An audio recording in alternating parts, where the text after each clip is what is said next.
to sing. Morgan. How is it going today? Good morning. Happy Tuesday. It's going well. Least of all because we have some amazing guests in our green room, but I'm excited for our conversation today, and it's great to see you. Yeah, you were telling me about this story about social selling and why it was so important. Did you want to share that with everyone?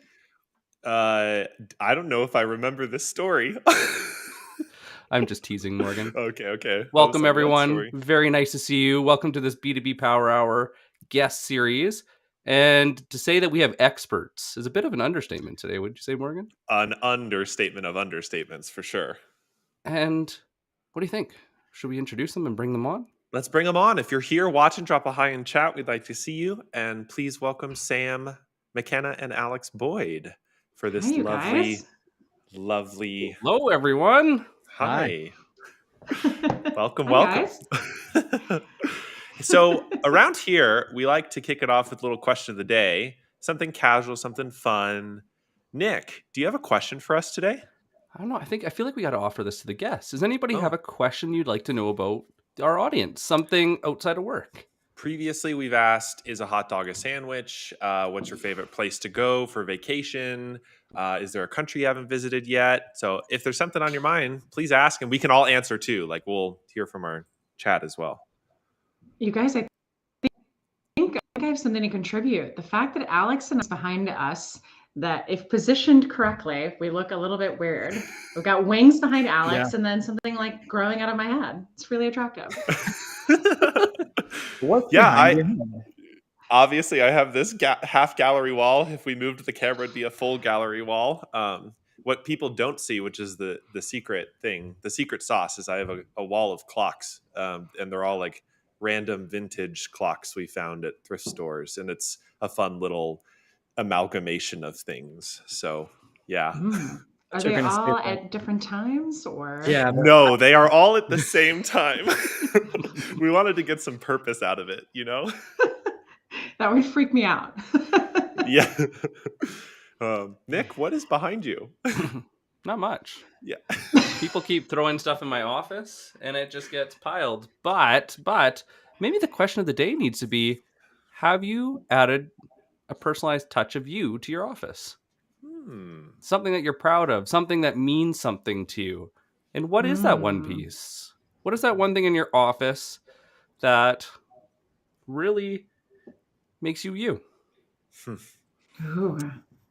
We could go. I feel like you guys go, yeah. A Lego bonsai tree that my coach gave to me, and it is very zen. It's very on brand. Created from lots of tiny Legos. Those are very small. I'm continuing my pineapple theme. It's like nothing but pineapples in this spot. I've got a super cool vintage lamp from my mom. It's like a little, you can't see it, but that's my thing. It's really cool. Nice. I'm not in my office. I don't usually just work here all day, but I have a watercolor thing of an artichoke because I used to have a company that was named after an artichoke, and so it was both the inspiration for the name and it also continues to present itself. I know I have something. I gotta go look. So you and I are into like spiky leafed fruits and vegetables. It turns out, Morgan. It turns out. Was the name of the company in fact Artichoke? It was an Artichoke Studio. That was all it was. It was a nice little creative take on. You could create a shoe company, Artichoka. Artichoka. Oh, it's flipped. Can I give a non-sponsored shout out to Melissa Moody and the Gated team real quick? Oh, yeah. She's in the room. Hey, Melissa, what's up? Yeah. And Jacob. Savorables, I like it.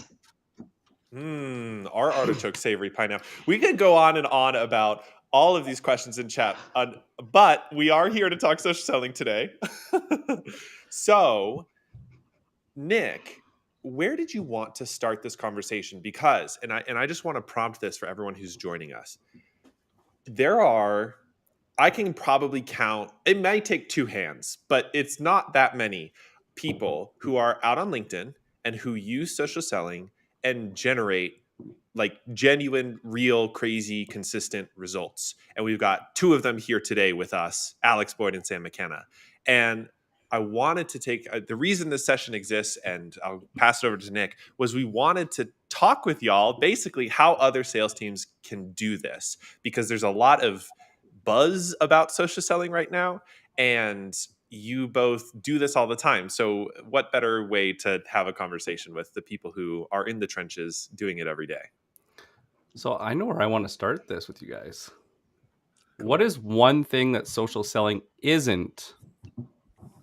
Like whether you want to call it your biggest pet peeve that you wish people would know, and then how would you describe social selling?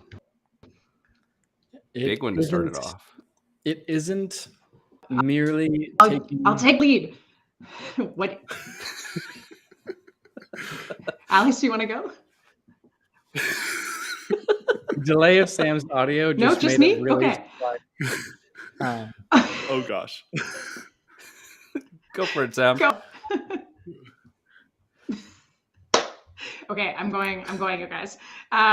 What it isn't, it is probably, my biggest pet peeve is probably what most people's pet peeve is about social selling.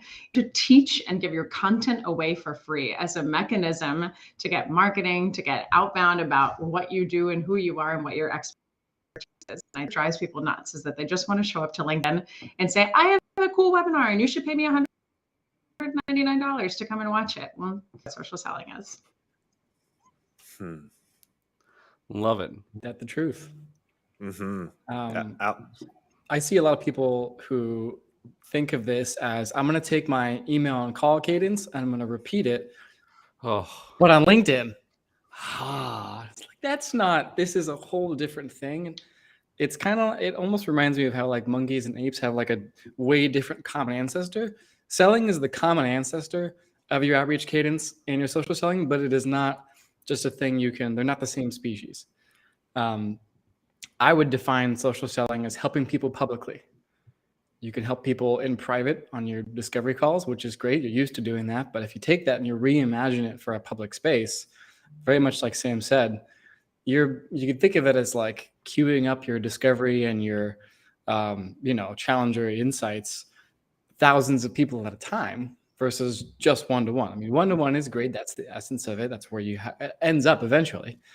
But when you do it thousands at a time, you're just so much more efficient, I found. And I'm a person who likes efficiency. I've made 50,000 cold calls. I would rather not do that. Mm-hmm. I was waiting to see if Sam was... the far extreme of that. I have made 0 cold calls in my, people get their feathers so ruffled when they, I think the thing on social selling that I would say too is thinking about this, like the whole idea of it again is to share your expertise. The biggest win for us is when we get an inbound lead, we get where people say, I saw your post because someone in my net, I went down a rabbit hole of your content. We wanted to talk to you. Think about what we do with our emails. When we're outbound emails, we're trying to get somebody to say, I have that chat I want to talk to you. Social selling is the same thing. Get your content, your engagement out there to get people to say, that's a smart thought. I wonder how she does it. It would make sense for me to talk to this person. It's modern day prospecting. Mm-hmm. It's interesting because I continue to see posts between different sales leaders mostly, but they're layering their approaches, right? They're sequencing. And I see this kind of floated around every once in a while. And Alex, you had brought this up of if they sort of pretend like social is the same as another network. And so it's like you call somebody, then you view their profile, then you send them a connection request, then you send an email, then you call them again, and you're like layering and layering and layering. So to Alex, maybe we can start this off. A question I have for you is like bluntly, is that effective? And in your experience, does that work for you or for sales teams that you're working with? Or is this network so different, or is social selling such a different approach that it requires a different way to like layer these things together? It's so funny how many people will hit me up and say, like, we want to do social selling better. What do you got? How can you help us? And I'll be like, cool. What does it look like now? And they're like, well, I'm sending out a lot of connection requests. I'm putting out a lot of posts. I'm like, okay, awesome. How many meetings are you getting? How much pipeline? They're like, we set 2 meetings in the last month. I'm just like, that is not acceptable. I think because it used to work and it still occasionally works, but people do, and this is often the sales leader's fault, I have to admit. They have a spreadsheet, and the spreadsheet says this many meetings, this many activities, this much pipeline. They're low on pipeline, so they just crank up the input cells of the activity part, and they say, do more. Whether it's hiring more or even fake profiles, whatever it is, they just do more. And then the problem with that is that the diminishing returns reduce the conversion rate number. So then you have this infinite spiral having to do more, and then you get less and less and less. And so your results go down the tube because you're in spreadsheet mode and you have pressure from somewhere else. So that doesn't work. And you need to reimagine it. Otherwise, all of their percentage numbers on that will fall. And the problem is not even attention too. That same person that I mentioned was posting actively. They had 12 things in their headline of all the things they are: a visionary, strategist, doer, blah, blah, blah. And they post all the time. And it's like this TikTok stuff. And it's like, you gotta calm the hell down. Focus on you are here to sell. You're not just here for attention. And if you're not getting results from doing the thing, you have to stop doing it. If you're not getting results from your sales team posting mass blogs, and I apologize, I do have to take aim at all the companies saying, plug in your 50 reps and we're going to insert a blog and slam it out to all your profiles. Oh, the reshare. It doesn't work. It doesn't work. I know why they're doing it. They're close. What they have to do is something a little bit different, and then it can work. It's not that. But the point I'm making is, if it's not working, you can't just do more of it, because you will do what we're doing now. What we're seeing is sales team isn't performing. I do a bunch of layoffs. That's because you didn't listen to us earlier. Sorry. Well said. I hate to drive that nail in right now, but I'm going to give the I told you so. Sam and I, and all of us, have been screaming about it for a while. You can't just do more. So it has to be a reimagining. They're not that far off. You need a little bit of tweak in the focus and the quality over quantity. When I say quality over quantity, I mean your conversion rate will go way up. Your pipeline will go up. I don't mean be lazy and stop doing activity. It's way different. Couldn't agree more. Yeah. Think about this too. Exactly what Alex just said on the focus on data and quantity, right? We're so focused on quantity, make 100 cold calls, send 1,000 emails, whatever. None of that matters if you have horrible content in there. So that's one thing, like, we've got to fix that. But also think about this. Like, I love my alma mater of LinkedIn. I am a massive proponent of the LinkedIn Sales Navigator platform. I could wax poetic about its power. However, most sales reps focus on the value prop of the wrong thing with LinkedIn Sales Navigator, which is how it gets a bad rap. And it's the idea of volume of in-mails. We want your entire team to do an in-mail campaign, do a spiff. Whoever sends the most in-mails gets $500. Who gives a schnookle about how many in-mails you send? I usually use a different word. I will keep it friendly. You're more than welcome to not, by the way. Who gives a shit about the volume of in-mails? Here's the thing. What pains me about this is that companies that focus on volume of in-mails because it has a higher conversion rate, right, than regular email, what they do is they do that for 90 days and then they're like empty pipeline. So we wasted 90 days, we burned bridges, we tarnished our brand for what? And to Alex's point, it is maddening when companies say, we're going to invest in social sharing, automatic platforms, right? We're just going to drop a piece of content for marketing. Everyone's going to share it. Guess what? Nobody wants to be sold on LinkedIn. If your reps are taking, we have a case study, a 98 page white paper, and throwing it on LinkedIn, everyone's going to say, we don't give a shit. There's that word again. And they're going to move on. So you've got to think about let's get our reps to understand how to post content. And if they're terrified to do that, how to engage with their buyers, right? Your buyers are posting on LinkedIn. And here's the most beautiful part. The executives that post, go and look at like 3 or 4 of your executives in B2B SaaS technology. Go and look at your Melissa Moody's of the world that you would kill to have a meeting with. And the comments that Melissa probably gets are light. She might get a lot of engagement. She might get a lot of likes and claps and all that, but comments are light. Why? Because people are lazy and they don't comment. So go and look at Eric, the CEO of Zoom, light comments. You want to stand out to your buyer, bloody put in a comment, give some thought leadership about what's in your brain and get that person to say, cool. Do that again in 2 days and in 4 days and in 5 days. And that person will be like, who the hell is this again? And then they will go to your profile and become an inbound lead. Zero passion for this. It's funny as you both talk, because we of course hear this all the time from sales managers of the whole more volume, more activity, because it quote unquote works, right? And the thought that Sam, I think you had just hinted at, was like, at what cost? How fast are you burning your TAM? How fast are you burning your market just by sending a volume-based in-mail campaign, instead of doing, at the very least, what you had just pointed to, which is like thoughtful engagement in the comments? That's more than just thanks for posting, Cool articles, great man. share. Yeah, cool article. Yeah, what a great. Thanks, dude. And then connect and pitch. And then connect and pitch. The pitch slap, I think somebody said earlier. Mhm. Kristen, I think, said it. With the Yeah. P, the pitch slap. Not with a B. So It'd be clear. one thing that's come up recently in this conversation, and we're going to dive in more into some like the thoughtful engagement and how, especially on the content side for sales teams. But I want to kind of clear the air about pitch slapping and connect and pitches, because the main objection that I hear from a lot of sales leaders and from a lot of SDRs as well is, well, what about the people who aren't actively posting content?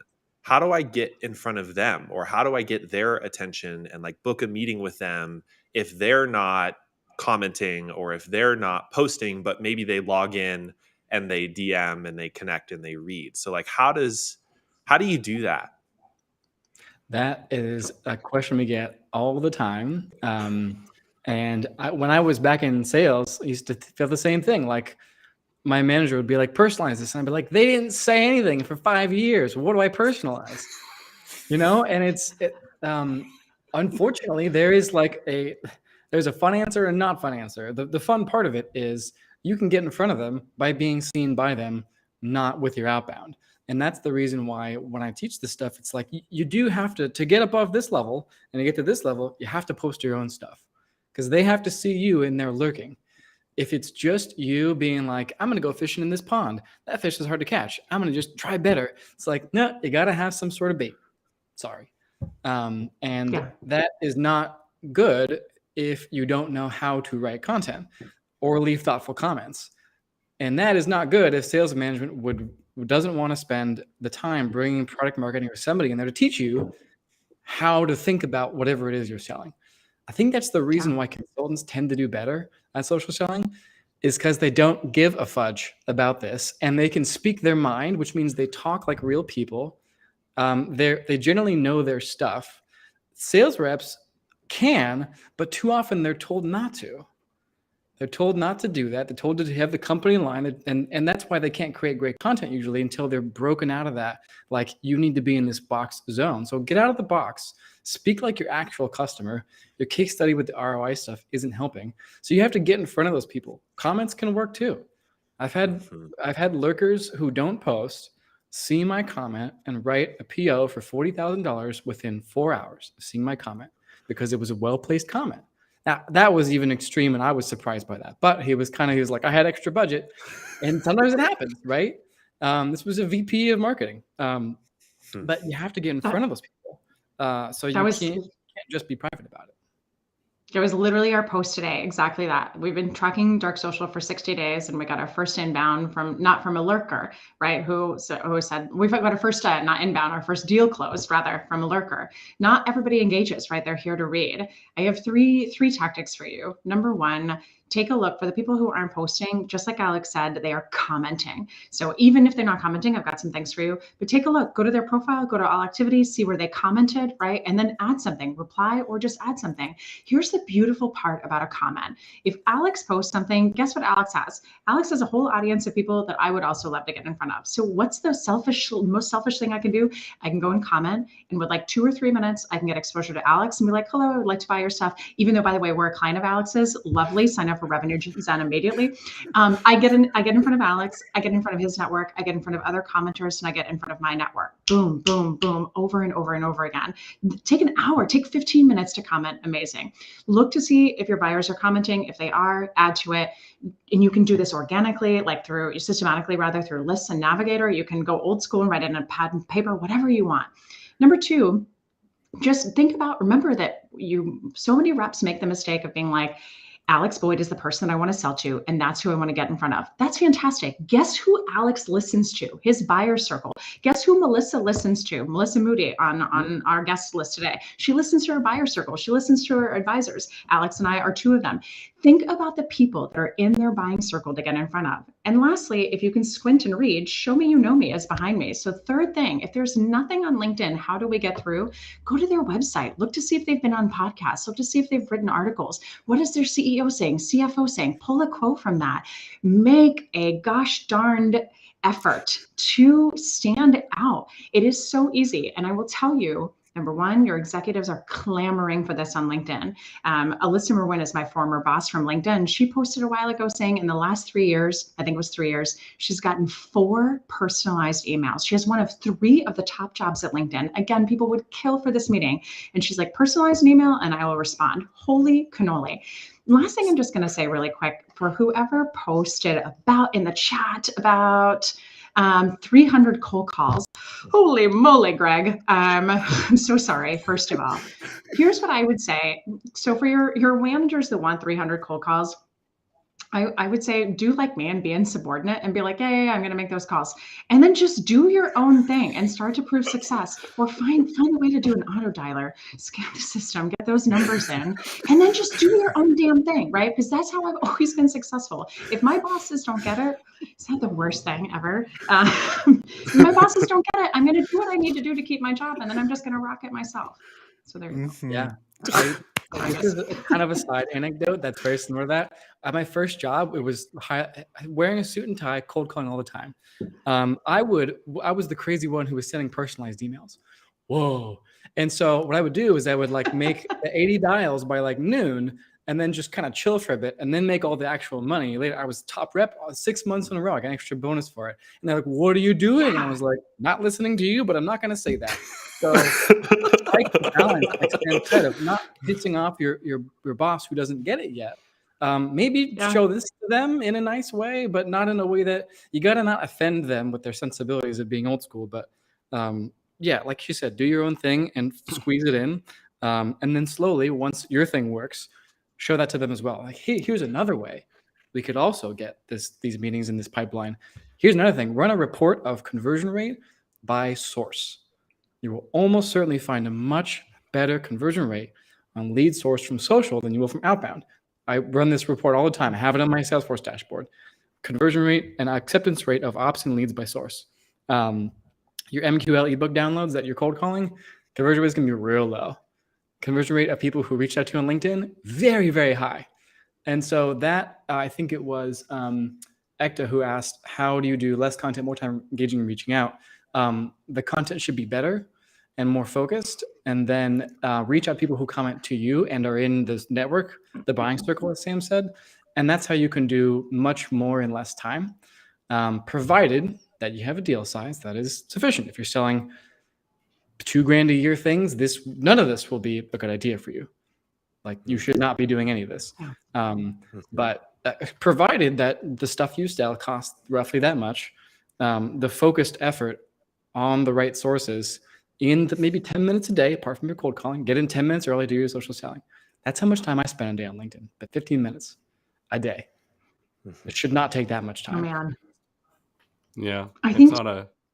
go ahead. I want to say it's not random acts of social. I was you're gonna say not living on social. just... Oh. Sam, all yes. you. Jacob's question, Nick, if you could throw it up on the screen, and we'll have Sam answer that. with a nice long delay in my audio. Sorry, you guys.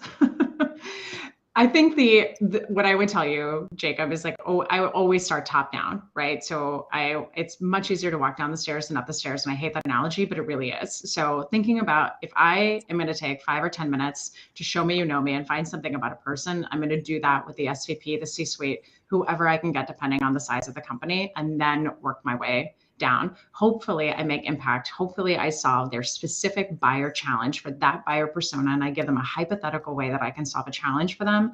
And then they will refer me and say, hey, this is out of, what I focus on, but talk to my director, my senior director, or whatever. Right. And that's huge. I also think, to Stephanie's question, just about the context, right, of what should go in those posts. I think if your companies do that, companies tell you what to write, then guess what? You guys are all going to have the same shit posted on LinkedIn, and that's going to be super exciting for all of us. I think it's fine if they give some direction, right? And some people who might struggle with what to write, but otherwise, write your own stuff. Like, don't forget, this is your brand at the end of the day too. You as a human being, and someday, decades from now, this company, and take that brand with you. That is really, really funny. If you're a company that wants to share the meat of something, and then you take it and personalize it. Like, I cannot imagine what Sarah Brazier at Gong's profile would be if Gong from the beginning was like, write this, this, and this. It would be terrible, right? But like, if you're a company, what you can do is say, hey, sales team, we just had a customer on board 3 months ago, and here their metrics are up by this, this, and this. When they came to us, they were feeling that. Our onboarding team did this. They realized that. Go turn that into whatever you want. And then you can write that into whatever fancy, in your own words, case study post, which is what I do. Like, all of our leads mostly come from those types of posts where I'm like, how are we winning on the SEO side? Like, show me a dashboard that's really good. And the team will be like, okay, here's one. And then I'll write what that happened. And I'll ask them, like, how'd that go? What'd they come to us with? So on and so forth. So less scripting and more like giving you the meat. Product marketers can be real heroes here. Like, that can be your job. Community managers can do the same thing. Evan Patterson, Zoe Hartsfield, that community manager role, that like combination product marketing and hyper SDR role in one, that's a mean combo. That is the social selling SDR of the future. And they have like 4x the productivity of one of the top SDRs just with their own effort. That's something that more companies are going to adopt. And that's how you can do what Sam's saying, is like, give you the stuff for it, but not script it out. And the difference is so crucial. Mm-hmm. So one thing that's emerged from some of these questions, which I'm hearing asked in different ways, is how the heck you actually create good content. And around here, we always say comments are content. So like, I think we've got that addressed pretty significantly. But when it comes to being a salesperson, especially, maybe you're an account executive, maybe you sit in an XDR role. How do you create good content? Like, what is a process, or what are some tips that a salesperson could sit down and say, okay, maybe not 10 of 10 posts are going to be great, but I'm going to have a couple bangers in here that I'm really proud of, and everything else, I'm just going to try and post something. So like, where do you start? Maybe Sam, will kick it off with you. Well, I will shamelessly plug that we do ghostwriting for a ton of high-level executives. So if you guys ever need help, give us a shout. I think a couple things with content. So one, it's all in your head. I think sometimes even just like an interview with somebody like on your marketing team, or like an executive coach of like, tell me about your life, tell me your passions, like what do you love about your role, right? Like, can get some of this content cranking and your creative wheels going. But think about, like, from a thought leadership perspective, like, what do you share? What do you teach your clients when you're talking to them on discovery calls or demos? If a client comes to you and says, we have these 10 challenges, and you say, that is exactly what we can help with, like, that's your content right there, like what to share. When they say those challenges, what do you teach them? And this isn't like, our product can help you maximize your MQLs. It is more about like, what are you actually teaching them of what to do differently, or how to think differently, right? Like, if Alex was going to think about content, he would teach us about SEO. He would teach us about content marketing. He would teach us about structure, for social selling. He's teaching us. And that's the exact same thing you guys can think of with content. I wake up sometimes and I'm uninspired, right? And so I'll go to a running LinkedIn document that I have, because usually when I come up with an idea, I have like 16 of them. And I'm like, which one share first. So I keep it of things that I find that are interesting and important to talk about. The other thing that I would say, structure of your posts, right? And I know Alex knows as well, is so important. So what we want to think about is a great first hook. If you're really thinking about exposure, we'll give you an algorithm hack that many of you probably know, that the getting somebody to click ... see more is infinitely more valuable to your exposure than getting one of the clapping emojis back. So we have to think about that with our content, right? We have to think about, how do we tell a story? How do we give a hook? How do we say something that's like, and then what happened, without being gross and clickbaity, without being like, it was the worst day of my life. And then people are like, what happened? Don't do that, right? Think instead of like how you can tee something up, get somebody to say, I see myself in that. This happens to me, or shit, that's exactly how, well, she's saying it's wrong. Like, well, what now? And then click see more. That is so powerful. You know, one of the things that I love that we do, we take a post and that's kind of, and then turn it into something extraordinary for an exec. Alex, what about you? Where does your inspiration come from? Do you have a running doc like I do?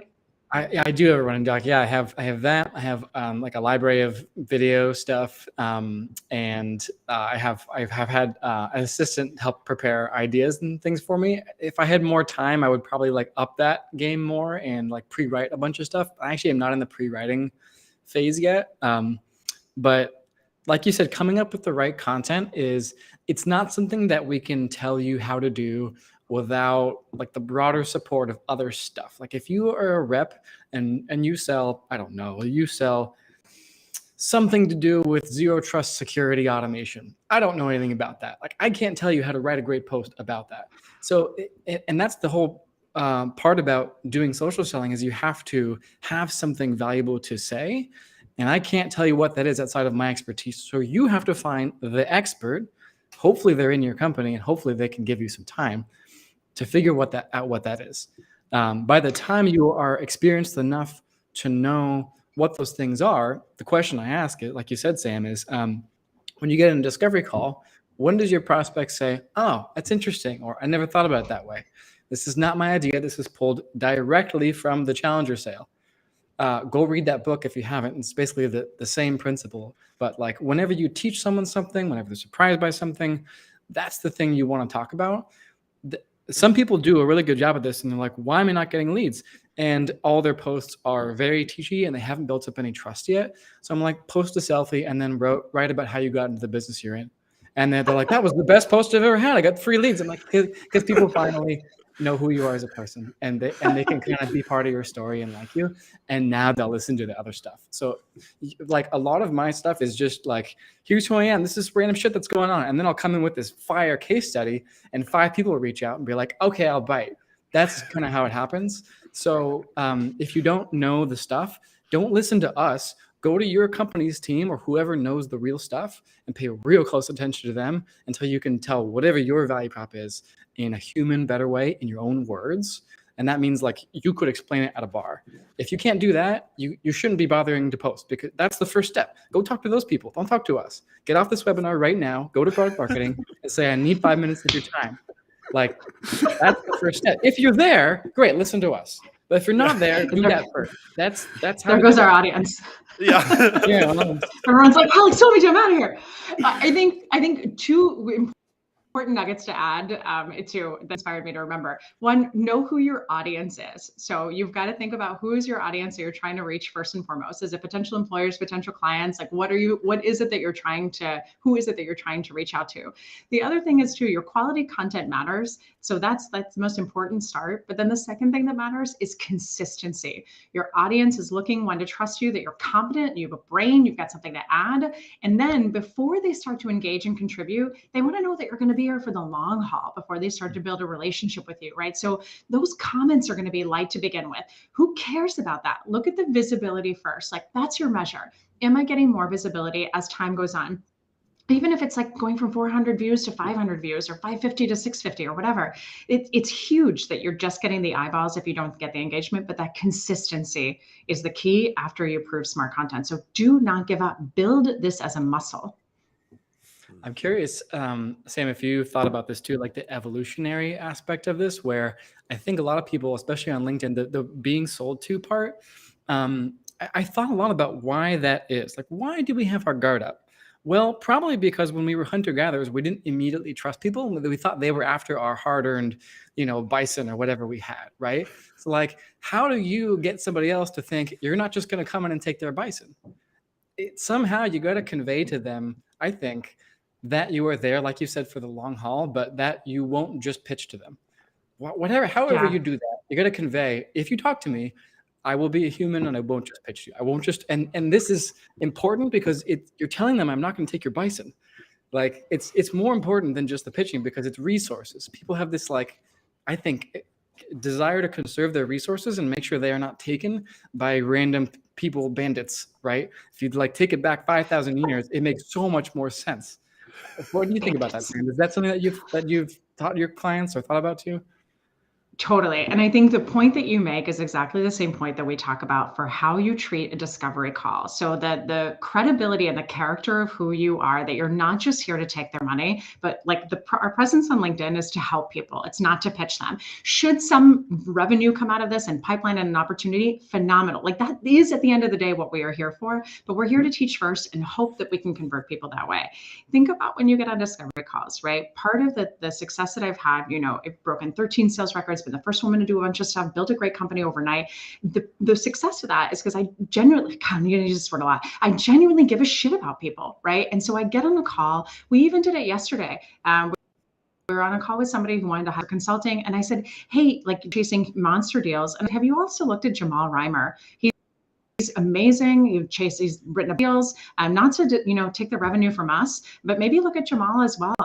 More than anything, I want you to have the right partner. And I think both the guys on the call were like, what the hell just happened? Right? Because at the end of the day, if I'm genuinely here to help you and I can connect you with somebody that might be a better fit for you than us, you're going to remember that. It's like the trustworthy mechanic, right? Someone comes out and says like, you don't need us, come back in 6 months. You're like, what? I think this is that same thing. Like, be here to help, be here to educate, be here to offer thought leadership, hope, trust the process that it is going to come back in the end, whether it's referrals from that person that you sent to somebody else or somebody who's going to say, Sam has great content, you should talk to her. Staying top of mind with that thought leadership is also key, right? We want to be the one that somebody thinks of. Well, yeah. Nick, we've both seen this recently, right? Like, it's crazy, actually. But the hard part is how many people know who they're talking to and are specific to who they're talking to. And that's kind of where that whole random acts of social comes from. One thing I just wanted to add in, just as we're going through this, is I actually pulled for Sam and Alex the top 4 reasons why people don't social sell from leadership, like why they don't allow it. We've got into a lot of them, but there's just a couple. But it takes too long and they don't know what to post is number 1. Number 2 is it's too tough to track. 3 is they tried it and it didn't work. And number 4 is it's impossible to automate. Plus you could get banned. That's the 4 biggest reasons that VP God of sales. forbid automation. What? Okay, I'm gonna do the thing. If you are, this is my pitch moment. If you have not yet figured out how to track it, you're not alone. We built the tracker for it that does that. So feel free to look into that after this. It's called Aware, and we can do that stuff. I don't blame you on the tracking part. The automation part, screw that. Stop doing that. You did it wrong. And that's the reason why you are not good at it. But I don't know, Sam, you want to take a crack at the it takes too long and it didn't work for us part? I think it didn't work for us. You have to examine if your process was correct to begin with. So if you say like, hey, I tried to work out before and I didn't lose any weight, what was your process? Well, I ran on the treadmill for an hour and then I ate a pint of Haagen-Dazs every day. Cool. I can tell you why it didn't work. Working out works to lose weight. Social selling works. You just have to make sure you do it the right way. The auto share platforms, the stuff from marketing. We just lost a deal with a very large healthcare company this week for exactly that reason. We're just going to invest hundreds of thousands of dollars in an auto share platform and go about it that way. Like it crushes my soul. I want to reach out to their CEO and be like, fire your entire marketing staff. Hopefully none of them are on this webinar right now. Hi. I think the other thing, it takes too long. This is modern day prospecting. Literally, Alex said he takes 15 minutes a day to do this. You want to know how much time I spend on LinkedIn every single day? 2-3 hours. This is worth it for us, right? That is expensive time. I wake up and I'm on LinkedIn. I go to bed, I'm on LinkedIn. At 2 a.m, when you send me a voicemail, need help, I'm here for you, right? But it's so beneficial for us. There's a reason why we spend so much time in it, right? We spend time tracking dark social, why we invest in people to do this for us, why we, continue to invest in content and videos and all sorts of stuff, because it works. I will say too, for anybody that's on the call as a leader, think about how you can set the bar for your reps to do this, right? How you can also set the bar for how this works internally. When I did this at my previous companies on 24, when I did this at LinkedIn, very sadly, most of the leads that came in were not for our team. I'm like, here, everybody else partake in, the leads that we're driving. But it worked for me. So imagine if we had 3 other leaders doing the same thing. Imagine if we had leaders at LinkedIn who work at LinkedIn and are on the platform doing this every single day, right? You could create an inbound demand gen machine. I think even, let's talk about social selling in a different way. Marketers, any marketers that are on the phone, Melissa, I know at least one. If you are not building a system, it's so sad that this doesn't exist as a process in LinkedIn Navigator. But if you're not building a systematic process to track every single person that is tied to every deal you close, build them in a master list, track the job changes that they do, turn those into MQLs, and then have an SLA around when your sales reps reach out, you are missing a pot of revenue for $800 a year of a license of Sales Navigator. Holy cannoli. I use that a lot too. But I mean, there's so much opportunity out there. We're just doing it the wrong way, right? We're saying that we did it and it didn't work, which is a fabrication. I think the problem comes down, as you said, to desperation and fear. People it's the same reason people are making 300 calls a day. We're sticking to what we know, we used to do, what always worked. I'm clinging to that desperately, and I'm scared. Our prospects hear that. Our sales team feels that from us. They're therefore scared and desperate and all these things. And all the prospects on the other end are feeling is, those are a bunch of scared and desperate sales reps led by scared and desperate people. We shouldn't buy from them. We should buy from the ones that, as you said, help people first, because they don't need my business. And people who don't need my business, they have resources. They must be successful. I want to do business with successful people because maybe I'll get more bison. And it's the same fundamental emotional reason. And Josh Braun has a great phrase for this, just calls it commission breath. Love that. People can smell it a mile away, and the leadership team will feel it. And by not investing in things like modern Sales Navigator training, instead of just using it for list building and automation, you are clinging to the past. I know, because my last sales team, I had them sending 20,000 emails a month across several people to set 200 meetings a month. That used to work. I don't like it. I posted about this on Gated's blog a while back, how I cleansed my soul of that behavior and tried to atone for it. But I realized that it didn't work anymore. And so I stopped. Get a load of that. Adapt to it. Like, if you're paying a ton of money for sales nav and not getting value from it, like, before you stop renewing it, it's like, consider reducing your outsourced SDR spend and hire Sam's team to train you on sales nav, and you'll get way more of a return for it than you would otherwise. Listen to those words of what Alex said, right? Thinking about the people that are kind of stuck in the past, they're doing what works, they're hiding behind processes that worked. Because at the end of the day, sales leaders can say, listen, it's the product, it's product market fit, it's something wrong. We are doing the right things. We're making 100 cold calls a day, right? We're doing all the stuff that we're supposed to be doing, and it's not working. It's not us. We're doing our job.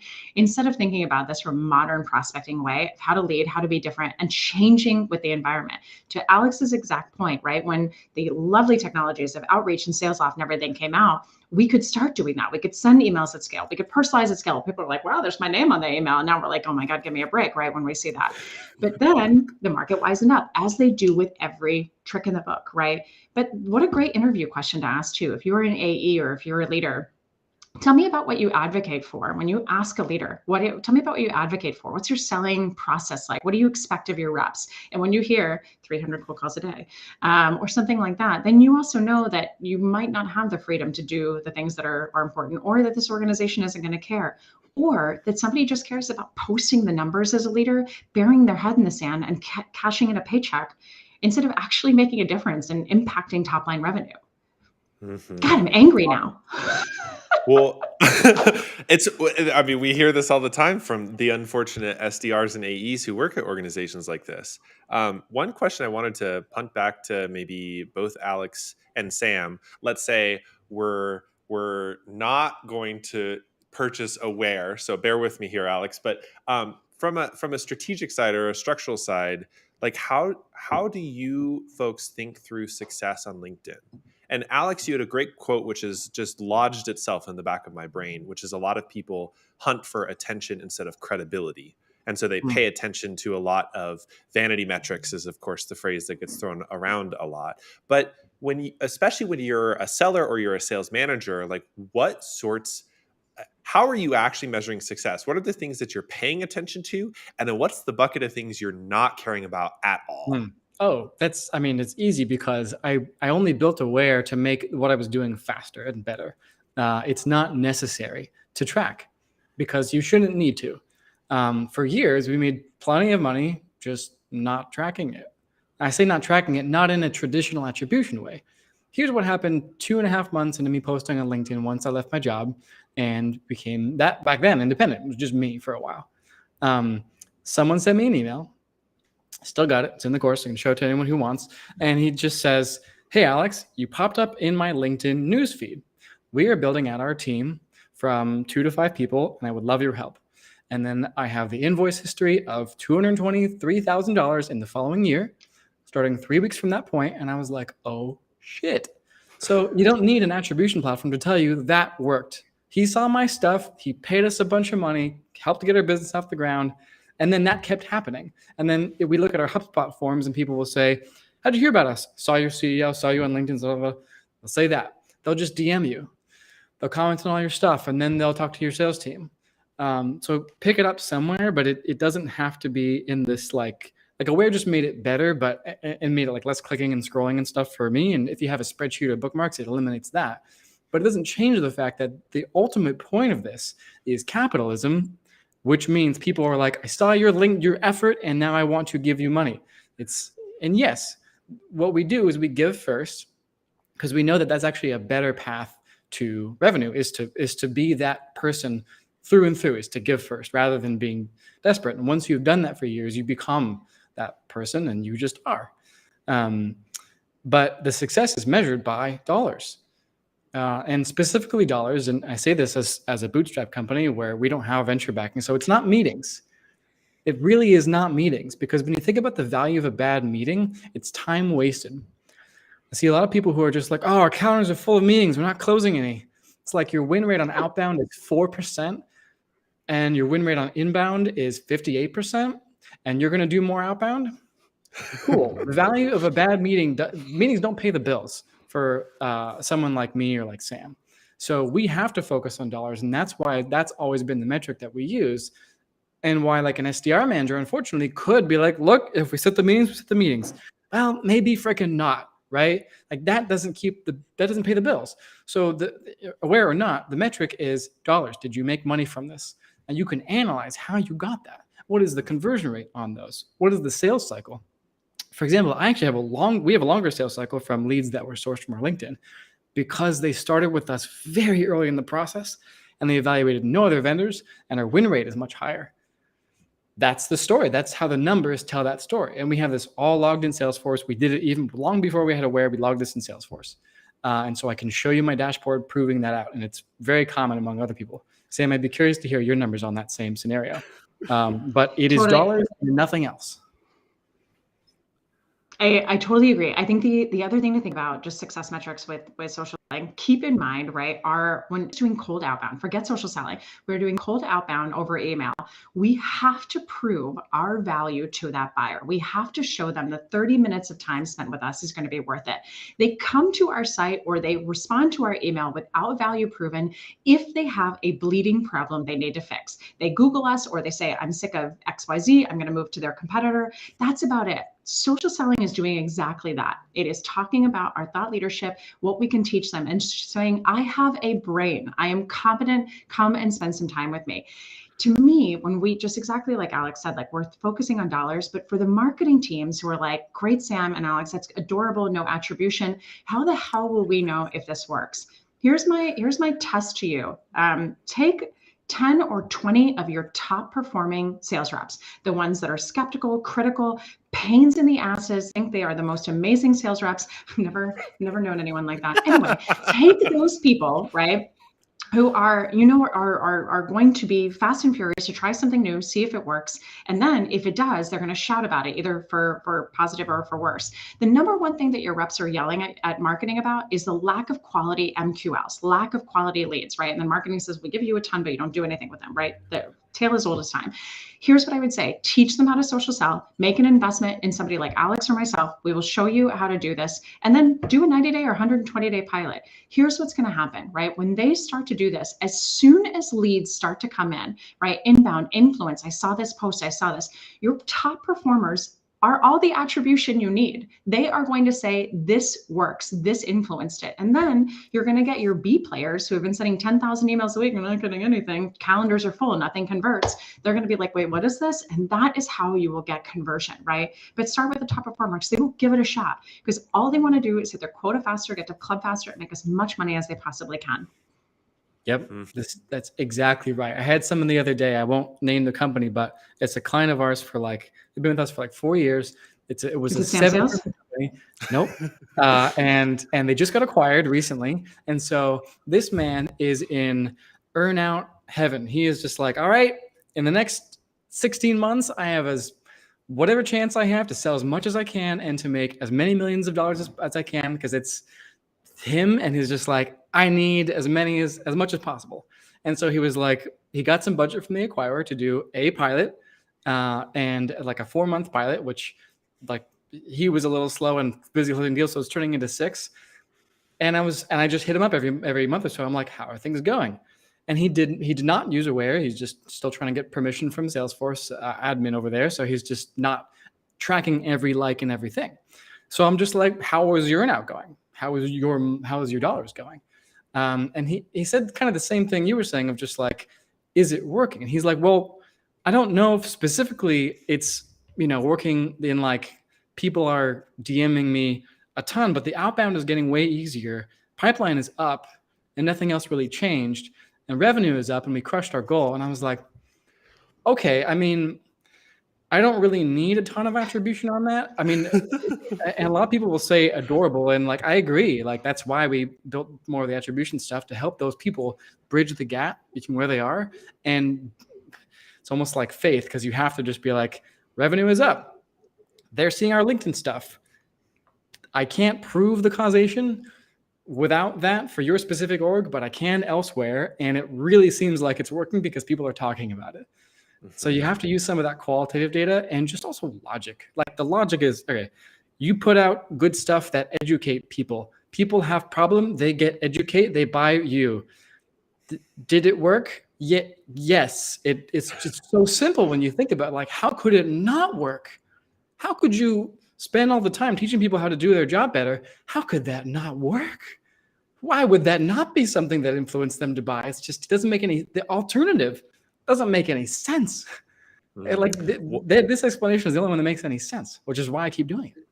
One question that has come up, and Nick and I talk sometimes to different sellers about what's your superpower? Are you somebody who's really good on the phone? Or are you somebody who just gets that email writing cadence down, or knows how to do the personalization really efficiently? Or are you really good on social? So one question I wanted to pose to both of you, maybe starting with Sam, is do you think that social is the right channel for every seller based on where the world is? Or are there still ways in which we need to rely on, maybe let's group them as quote unquote traditional sales methods, and we're not necessarily social first? Does that depend on the seller, or should every seller be basically saying, I'm social first, even if I'm using other traditional sales methods? I think if we're hiring somebody with the confidence that they can be client facing, then social should work for them, right? As we know, not everybody's cut out for sales, and they might be in sales for a decade and just still continue on, and they're not good for it, right? Or they're not good at it. But I think if they have the potential and they have the skill set and they have whatever we're looking for in hiring them, then they should be competent enough to be on social. And again, like, I think this can start with just adding some comments, right? We've got somebody on our team who is terrified of social selling. And every single time she writes something and engages somebody, she's like, can somebody read this for me first? And I'm like, you just need to get going, right? And you're going to have that. But people need to build their confidence to just add some commentary and engage, and like, it doesn't even have to be that hard.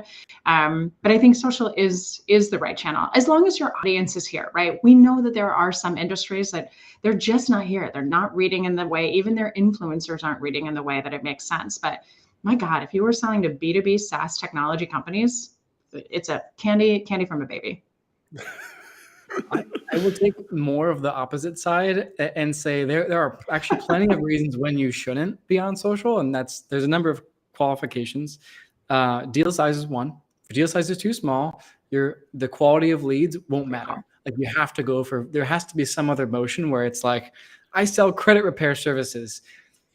You're not going to be using LinkedIn. And I imagine not everyone sells to B2B SaaS. So like, that's why I have to remind people of this. If you sell to plant managers in manufacturing floors, they're just not really on this platform as much. I sell to field managers. I sell B2C. There's just plenty of industries or deal sizes which are just too low where it doesn't make sense. So the qualifiers would be, is your deal size sufficiently sized? Probably 15K at least, ideally more per year, or total. And then, is your market generally using a desk rather than like on their feet out there to work? And neither one is better or worse. It's just, if they're at their desk, they're much more likely to use LinkedIn. We ran some numbers on industry usage of LinkedIn, and some are very, very low. Tech, nonprofit, there's funds that are very, very high. So you're going to have incrementally more success the more your market uses LinkedIn. If they rarely use it, you're just going to have a harder time. If your deal size is small, you're going to have to use more of those more traditional sales methods. But yeah, I like to be very, very clear about who shouldn't do it, so we can kind of focus in on who should. Because I don't want people saying, well, worrying about why they're not using social if they really shouldn't be. But your mid-market, Excellent your points. enterprise, corporate type of buyer, 100%. It should be something in your arsenal, even if it is not the whole thing. It shouldn't be the whole thing, but it should have a place as much as you can, at least 10, 20 minutes a day, if not more. But if you can't spare 10 minutes a day, you are leaving money on the table. Mm-hmm. Man. Okay. So one question that had come up, which is actually interesting, from Ekta again. Let's talk about content focus briefly, and then we'll close out our hour today. One of the things we've talked about is leveraging content to get in front of buyers who aren't necessarily active. So basically, what happens, what Ekta is asking is, what happens if you have multiple ICPs who listen to different things, or who maybe as the seller, you feel like you need to post in some different types of content? What are there pros to that approach? Are there cons to that approach? How should sellers think through focusing their content if they have to go after a few different kinds of ICPs? Sam, maybe?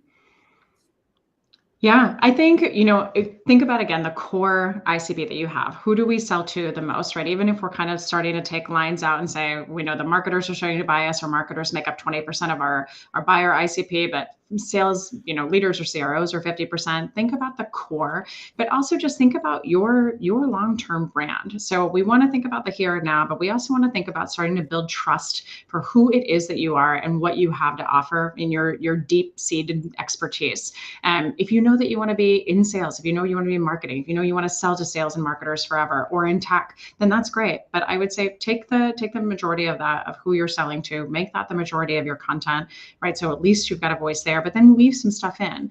for us, we are hired by CROs, heads of sales enablement, VPs of sales more often than not. But today I just posted about dark social and about tracking that and about how you need to train your teams on LinkedIn. So I've got a little like, hey, marketers, pay attention to me. I also talk about sales leadership. I talk about how to crush your quota. I talk about how to be a great BDR, right? I'm all over the place. But what I'm really trying to do is say I have a very fine expertise across the board in sales and then also how to social sell. And I want to make that clear while having content that adheres to buyer personas that overlap. Nice. Yeah, nothing to add. It has Cool. to lead back to the core thing you do. If it's all over the place, it's not going to help. But if it leads back, if it infers, implies, if it sort of drives back to the core thing you sell, great. But don't post about, if you don't post about technology news, don't post about random acquisitions and stuff like that. Like, don't just post news to post about the tech world. That's not going to help. It should clearly lead back to your main event. If it does, great. If it's not, don't post it. Let me add just one quick extra thing there. The reason also we're thinking about how to have content that targets BDRs, right? Our most entry level position. We get two wins with that. One, we get to genuinely help people do their job better and teach them something. But they're more likely to engage, which means somebody on their team might see it, which means their boss might see it, which means their CRO might eventually see it. So think about that again. We're posting content to gain access to different networks, not specifically the core decision maker that we have, because that will be much tougher to get. So that variety is important. Yeah. Awesome.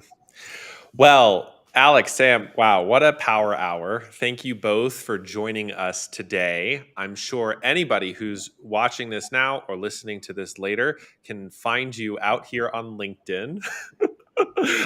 So sometimes with other guests, they're like, oh, where can we find you? And it's like, well, we just talked about LinkedIn for an hour. So obviously, we can find both of you out here on LinkedIn.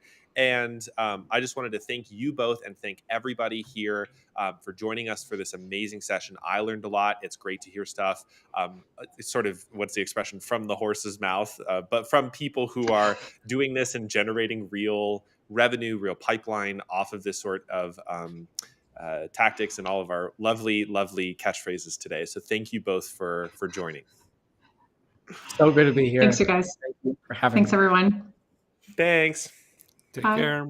Bye.